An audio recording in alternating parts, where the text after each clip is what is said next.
નમસ્કાર દર્શક મિત્રો, ટીવી18 ન્યૂઝમાં આપનું સ્વાગત છે। ટીવી18 ન્યૂઝ ગુજરાતની પળે પળની ખબર ધરાવતી ગુજરાતી ન્યૂઝ ચેનલ છે। હવે જોઈએ મુખ્ય સમાચાર।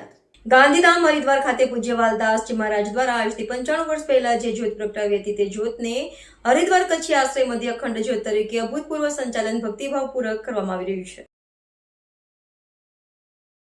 પૂજ્ય હરિદાસજી મહારાજના કરકમળો દ્વારા અખંડ જ્યોતનું પ્રસ્થાન તાજેતરમાં તારીખ 30મી માર્ચના રોજ કરવામાં આવ્યું હતું, જે ઓઘવ જ્યોત હનુમાનગઢ, રાજસ્થાન, દિલ્હી, મધ્યપ્રદેશ, મહારાષ્ટ્ર, સૌરાષ્ટ્ર, જામનગર, અમદાવાદમાં હજારો હરિભક્તોને પૂજા અર્ચનાનો લાભ આપી અને 21 એપ્રિલના રોજ સાંજે પૂર્વ કચ્છના ઔદ્યોગિક પાટનગર ગાંધીધામ ખાતે પહોંચી હતી, જેમાં ગાંધીધામમાં કચ્છી અને સિંધી ભાનુશાલી મહાજન દ્વારા ઓઘવ જ્યોતને ભક્તિભાવપૂર્વક દબદબાભેર વધાવવા માટે અનેરો થનગનાટ જોવા મળ્યો હતો।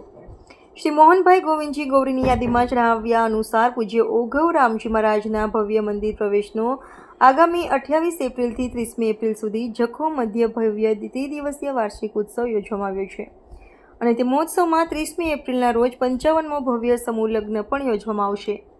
તેઓએ જણાવ્યું કે પૂજ્ય ઓઘવ રામજી મંદિરના વાર્ષિક ઉત્સવ પ્રસંગે જ પવિત્ર ઓઘવ જ્યોત હરિદ્વારથી પ્રસ્થાન કરી અને વિવિધ રાજ્યો તથા ગુજરાત રાષ્ટ્રમાં પણ વિવિધ શહેરોમાં સમાજના હરિભક્તોને પૂજા અર્ચનાનો લાભ આપી અને સાંજે ગાંધીધામ મધ્યે પહોંચી હતી। ગાંધીધામ સરદાર વલ્લભભાઈ પટેલની પ્રતિમા પાસે ઓઘવ જ્યોતને આવકારવા સ્વાગતનો એક ભવ્ય સત્કાર સમારંભ યોજવામાં આવ્યો હતો અને સિંધી અને કચ્છી ભાનુશાલી સમાજ બંનેની એકતાના ઐતિહાસિક દર્શન થયા હતા।